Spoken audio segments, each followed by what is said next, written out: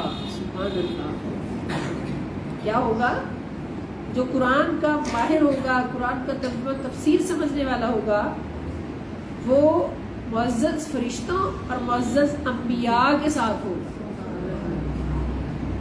اور وہ شخص جو قرآن پڑھتا ہو لیکن اس میں اٹکتا ہو، یعنی بعض بہنیں ہوتی نا قرآن کریم پڑھتی ہیں تو پڑھتے ہوئے بھی سیکھ رہی ہوتی ہیں اس کی تلاوت، تو اس میں اٹکتی ہیں، اٹک کے پڑھتی ہیں، صحیح نہیں پڑھا جاتا، اور اس کے لیے پڑھنا مشکل ہوتا ہو تو اس کے لیے دگنا اجر ہو جاتا ہے۔ اجر کیا ہو جاتا ہے؟ وہ مایوس نہ ہو کہ مجھے قرآن کیوں نہیں پڑھنا آتا۔ اللہ کی رحمت، نبی پاک صلی اللہ علیہ وسلم کی رحمت کہ اس کے لیے اس کا اجر دگنا ہو جاتا ہے۔ اور حضرت امامہ سے روایت ہے کہ میں نے حضور نبی اکرم صلی اللہ علیہ وسلم کو یہ فرماتے ہوئے سنا کہ قرآن مجید پڑھا کرو، یہ قیامت کے دن اپنے پڑھنے والوں کے لیے شفاعت کرنے والا بن کر آئے گا، اور اس میں کچھ شک نہیں۔ یہ حدیث شریف ہے نبی پاک صلی اللہ علیہ وسلم کی، کہ قبر میں بھی قرآن شفیع بن کے آئے گا، اور جنت سے سبز رنگ کا ریشمی بستر لے کے آئے گا، اور بندے کے نیچے بڑے پیار سے دائیں بائیں کروٹیں دے کے بچھائے گا، اور پھر فرماتا ہے قرآن کہ قبر والے، تو نے دنیا میں مجھ سے محبت کی، اب میں اس محبت کا حق ادا کرنے کے لیے تیرے پاس آ گیا، اب تو آرام سے اپنی قبر میں سو، آرام کر، میں تیری بھی خبر رکھوں گا، تیرے گھر والوں کی بھی خبر رکھوں گا۔ یہ قرآن پڑھنے کا فائدہ ہے۔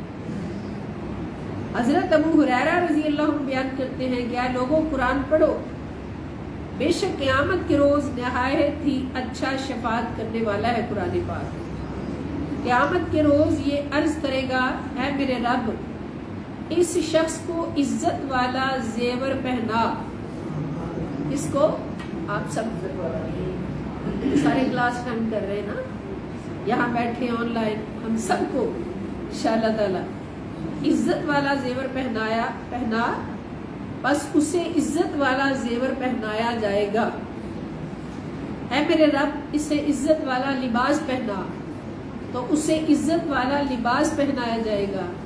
اے میرے رب، اسے عزت والا تاج پہنا، تو اسے، اے رب اس سے راضی ہو جا، بے شک تیری رضا کے بعد کوئی چیز نہیں بچتی۔ جس چیز کا مطالبہ کیا جائے گا اللہ کی بارگاہ سے ہر وہ چیز پوری ہو۔ یعنی قرآن جو مطالبہ کرتا جائے گا کہ اللہ اس کو عزت والا تاج پہنا، تاج آ جائے گا، لباس پہنا، لباس آ جائے گا، زیورات پہنا، زیور آ جائیں گے۔ اے اللہ اس کے درجات کو بلند کر دے، تو اس سے راضی ہو جا، اللہ اس سے راضی ہو جا۔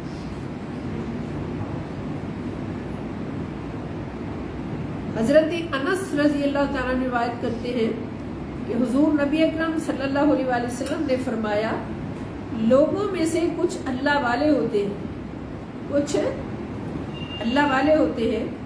صحابہ اکرام نے عرض کی، یا رسول اللہ صلی اللہ علیہ وسلم، وہ کون خوش نصیب ہے؟ آپ نے فرمایا، قرآن پڑھنے والے ہی اللہ والے ہوتے ہیں، اور اس کے خواص ہوتے ہیں۔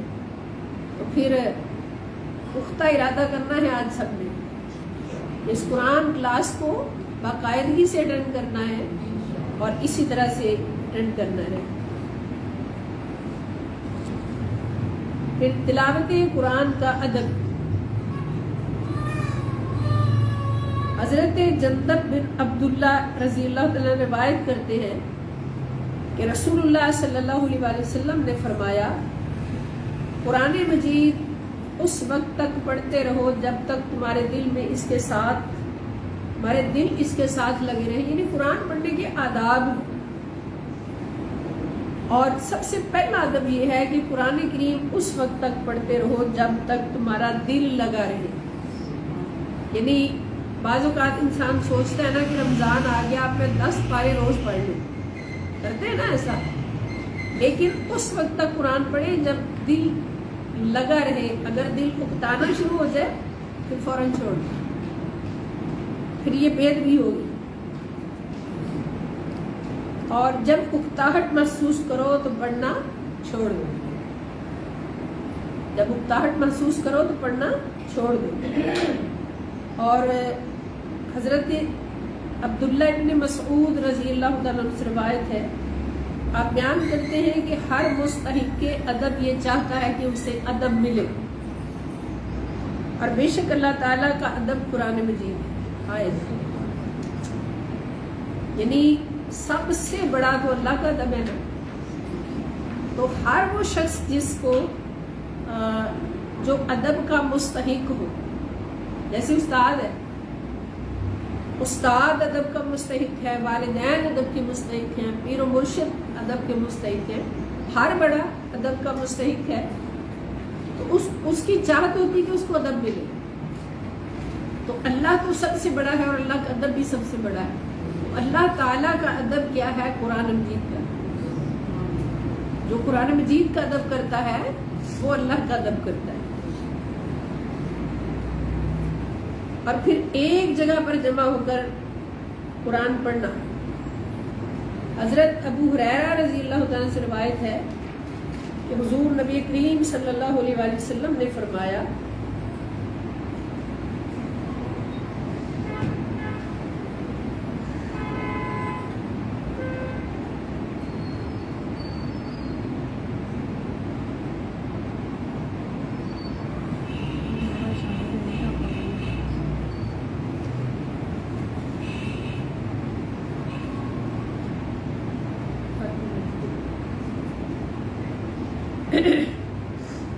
حضرت ابو ہریرہ رضی اللہ عنہ سے روایت ہے کہ حضور نبی کریم صلی اللہ علیہ وسلم فرمایا، جو شخص طلب علم کے لیے کسی راستے پر چلا، اب آپ اپنے گھروں سے چل کے آئے نا، راستے پر چل کے آئے ہیں، یہ آپ کے لیے ہے، یا جو بھی طالب علم ایک شہر سے چلا کسی دوسرے شہر میں گیا، ایک ملک سے چلا دوسرے ملک میں گیا، تو اللہ تعالیٰ اس کے لیے جنت کا راستہ آسان کر دیتا ہے۔ سبحان اللہ، کتنی بڑی بات ہے۔